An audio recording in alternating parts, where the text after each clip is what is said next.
Welcome to Crossroads.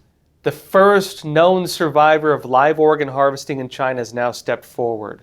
This individual escaped a Chinese prison, and he recently revealed his story during a press conference in Washington. This case highlights one of the most brutal atrocities being carried out by the Chinese Communist Party, mainly against religious believers in China. And this case also has gotten fairly broad coverage in the news.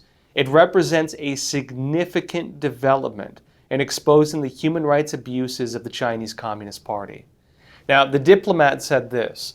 They said in a chilling revelation that underscores the ongoing atrocities committed under the Chinese Communist Party, CCP, Mr. Cheng Pei-ming, the first known survivor of China's state-sanctioned forced organ harvesting campaign, spoke to journalist Tasmin Nazir for the Diplomat about his survival against the odds. And as this individual, Cheng, publicly shared his harrowing experience at a press conference in Washington, D.C. And they note that exposing his story and the ongoing forced organ harvesting that is taking place in China, his testimony offered a rare and disturbing glimpse into the horrors faced by prisoners of conscience in China, particularly practitioners of Falun Gong. They note that Cheng is said to be the only known survivor of China's forced organ harvesting, and his testimony is unprecedented in exposing the hidden horrors of the brutal industry. They go deeper into Mr. Cheng's story. Basically, he was imprisoned for his faith by the Chinese Communist Party. He was brutally tortured by the regime, including things like you'd see during the Inquisition, during of course, like the Spanish Inquisition or something like that. Just terrible things, torture racks, the whole 9 yards. He was tortured until he'd lose consciousness. When he'd wake up after regaining consciousness, the guards would torture him again until he'd lose consciousness again. And eventually he found himself shackled to a hospital bed with a bloody tube connected to him. He was subjected to various operations and weird blood tests. Blood tests, he would later find out, are the kinds you do when you want to do an organ transplant. He was tortured still, even then, physically and mentally.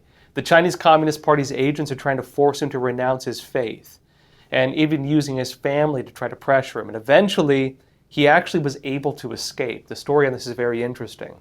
And he believes that he escaped basically the night before they were going to kill him. And the Diplomat had actually more on his escape. The Diplomat says this. They say he believes that the authorities were planning to kill him. That night before the scheduled surgery, Cheng requested to be unshackled to use the restroom across the hall. Upon his return, the guard, having fallen asleep and forgotten to reshackle him, inadvertently provided him with an opportunity to escape via the hospital's internal fire stairs. And he said, quote, "I noticed the fire escape on my way to the restroom, and I knew where it was, so I could use this to try to escape out of the hospital." He notes that he ran downstairs and called a cab in front of the hospital and quickly went out of the area into Tianjin City. And it's that Cheng escaped as a refugee to Thailand, where he stayed in a United Nations refugee camp. After a dramatic escape from China and a lengthy 9-year period of evading the authorities, Cheng made it to the United States in 2020. And so this was a very long process of him trying to get out. Now, he's actually now speaking about what's been happening. Let me show you what he had to say. The reason I'm taking a stand today is because my friends who suffer persecution in prison in China can no longer make their voices heard. They've already passed away. We once promised each other whoever made it out alive would tell the truth to the public. My family members have been threatened. The CCP has employed a variety of tactics. The case is particularly significant since researchers, they've been able to confirm that he was subject to forced organ harvesting during that time. Doctors came out, others came out. They, of course, looked at his wounds. They did analysis on him. They've confirmed his claims. The Epoch Times said this. They said in an August 9th press event, Cheng Pei-ming, a Falun Gong practitioner who turns 59 this month, recalled 6 prison guards pinning him down in a Chinese hospital to administer anesthesia against his will, while he was being held in a prison in northeastern China over his faith. And that day was November 16th, 2004. When he woke up 3 days later, he said, his right foot was shackled to a hospital bed. One arm was receiving intravenous therapy, and there were tubes on his feet and chest and into his nose. He began coughing nonstop and felt pain and numbness around his left ribs. And that's it only after escaping to the United States in 2020, a lot later, and undergoing a series of medical tests, did he confirm his worst fears. Part of his liver was gone, along with a portion of his lung. And as during a speech on August 9th, Cheng took off his shirt to reveal a scar about 14 inches long around the left side of his chest. And notes as well, to this day, his left arm and ribs ache on a rainy day when he's tired. And it's at the event, the organizers shared 3 assessments from medical transplant doctors who said the absence of organ tissue in Cheng's body could only have been the result of forced organ removal. They confirmed it. And notes as well, there's a deeper significance to this beyond his personal survival. He is living proof of a wider pattern of state-sanctioned persecution and abuse.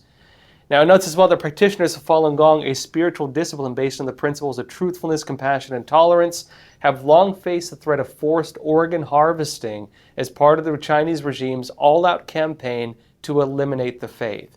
It notes as well that evidence of the systemic abuse first emerged 2 years after Cheng's forced surgery in 2006, when whistleblowers approached the Epoch Times with accounts of detained Falun Gong practitioners being killed for their organs in secretive Chinese facilities. Now, on this note, the Chinese Communist Party's practice of forced organ harvesting, it has been confirmed since then by independent researchers in many parts of the West, including during a London-based China tribunal back in 2019. It's also been condemned by several governments, including the U.S. government. Right now, in fact, there's a bipartisan bill going through Congress that has already passed a House vote, and it looks to hold the Chinese Communist Party's agents accountable for this long-running persecution and also for forced organ harvesting. The bill is called the Falun Gong Protection Act. It's H.R. 4132. It was introduced by Representative Scott Perry of Pennsylvania. Let me show you this. This bill is the first binding commitment by Congress to take strong legal action against the persecution and forced organ harvesting of Falun Gong, making Falun Gong the centerpiece of legislation, an action long overdue after 25 years. Now, Epoch Times has more on this bill. It says the Falun Gong Protection Act, which still needs Senate approval, calls for an immediate end to the persecution. If signed into law, it will require the United States to shun any cooperation with China in the organ transplantation field and to deploy targeted sanctions and visa restrictions to address the persecution of Falun Gong on the international stage. Now, further in it states the Falun Gong Protection Act would also mandate sanctions on Chinese officials, military leaders, or others who are, quote, knowingly responsible for or complicit in or have directly or indirectly engaged in the involuntary harvesting of organs in China. Now, it notes as well that anyone on the sanctions list would be unable to enter the United States or engage in U.S.-based transactions and would have their current visas revoked. And notice as well, the bill also carries a civil penalty of up to $250,000 and a criminal penalty of $1 million and 20 years in prison for offenders. In other words, it would actually hold the Chinese Communist Party's agents responsible for this crime against humanity. And notice as well that under the bill, the Secretary of State, the Secretary of Health and Human Services, and the Director of the National Institutes of Health would need to determine whether the persecution of Falun Gong constitutes an atrocity under the Elie Wiesel Genocide and Atrocities Prevention Act of 2018 and find out how much U.S. grant money has supported organ transplantation in China. Something, of course, that has been happening with the medical cooperation with the Chinese Communist Party. Now, also, the timing of all of this is significant. Right now, as we speak, the Chinese Communist Party is launching a new campaign in an attempt to eradicate Falun Gong, even going after it in the United States. I'll be talking more about this after we come back from a quick break. Experts agree. One of the best ways to protect against financial uncertainty is to diversify your portfolio. Learn how physical gold and silver can secure your retirement funds from today's economic challenges with a gold IRA from American Hartford Gold. You can safeguard your wealth with no penalties or taxes when you transfer your current qualifying retirement accounts. Call now and our precious metals specialists will send you a free information kit, no cost or obligation. American Hartford Gold, a trusted industry leader with an A+ from the Better Business Bureau, has a 5-star rating from thousands of happy clients. Whether you are getting physical precious metals in a gold IRA or delivered to your doorstep, we offer only the highest quality gold and silver. For your peace of mind, we also offer a no-fee buyback commitment, a low-price guarantee, along with free shipping and free insurance. So don't wait. Call the number on your screen today and secure your financial future.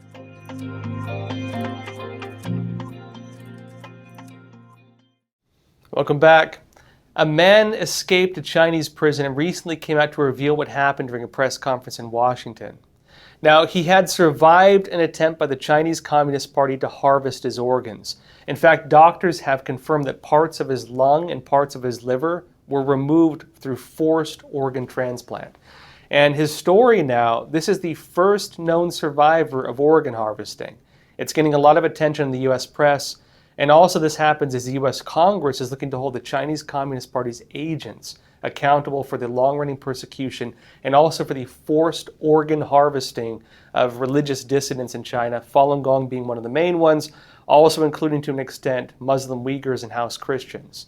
They've introduced the Falun Gong Protection Act, which just recently passed the House of Representatives. Now, the Chinese Communist Party since 1999 has been persecuting Falun Gong. It didn't have a reason to do it. In fact, the Chinese Communist Party did several reviews trying to find something wrong with it. Jiang Zemin, the former head of the Chinese Communist Party, said, find crimes, prove it's a cult. They came back and said not only is it not a cult, but it's actually beneficial to the country. There were several reviews, several reports on this in China at the time. Jiang Zemin, the former head of the Chinese Communist Party, came out and said, well, persecute it anyway. And so what they did was launched a mass campaign of disinformation. They then used that disinformation to justify what is now just an ongoing persecution, where people have been detained, tortured, enslaved, in fact, through re-education through labor, and been killed in many terrible ways. One of the most widespread ones we're finding out now is live organ harvesting. Now, several news outlets have reported on this. New information is coming out on this. It's been proven to have been taking place. This is now coming out. It's now being proven as being true. And of course, as this happens, the Chinese Communist Party is trying to amp up its persecution. The timing of the introduction of this Falun Gong Protection Act in the U.S. Congress, it's significant. The Chinese Communist Party right now is launching a new campaign in an attempt to try to eradicate Falun Gong. This includes an information campaign that was recently revealed by whistleblowers in China. They provided leaked CCP documents to the Epoch Times and to other organizations. And this campaign notably aims to feed false claims against the practice to foreign media and also to controlled online influencers. The Chinese Communist Party's information war, though, is also now getting exposed because of this. The Epoch Times noted this. They said the Chinese communist regime is manipulating Western minds and narratives in suppressing Falun Gong beyond China's borders. Researchers said in an event marking the 25th year of Beijing's eradication campaign against the faith group. It's for the past 25 years, Western media have repeated the Chinese regime's propaganda maligning Falun Gong. It's fake information from the Chinese Communist Party. And notes that editors and medical organizations have dismissed the validity of a body of evidence showing the regime is forcibly harvesting organs from political prisoners and dissidents in China. And notes as well that meanwhile, theaters in the West have backed off from hosting performances that shine a light on the regime's human rights abuses. It notes that panelists speaking at the Hudson Institute on July 17th cited those examples to demonstrate how the Chinese Communist Party has been conducting an effective global influence campaign. One of these individuals, Nina Shi, the director of the Center for Religious Freedom at the Hudson Institute, told the Epoch Times it's a propaganda war. And she added that Americans who fall prey to such campaigns risk taking actions against the United States' own interests. Now, at the press briefing on July 18th, the State Department, the U.S. State Department, said that it has made combating these operations globally a priority. We are very vigilant about the threat that of certain countries pose when it comes to spreading misinformation and disinformation, not just within their own countries, but in other countries. Domestically, here within the United States. And as well, the State Department has previously warned against such efforts. And as well, that Beijing, the CCP, spends billions seeking to create a global incentive infrastructure to get foreign governments, elites, journalists, and civil society into accepting the Chinese Communist Party's preferred narratives. It notes that the State Department stated this in the September 2023 report. It notes as well that left unchecked, that can create, quote, biases and gaps that could even lead nations to make decisions that subordinate their economic and security interests to Beijing's, surrendering, in other words, to the Chinese Communist Party. There have also been some arrests of Chinese agents working on these types of operations, including right here on U.S. soil and including even in Florida. I'll be talking more about what happened in this Florida case only on EpochTV.com.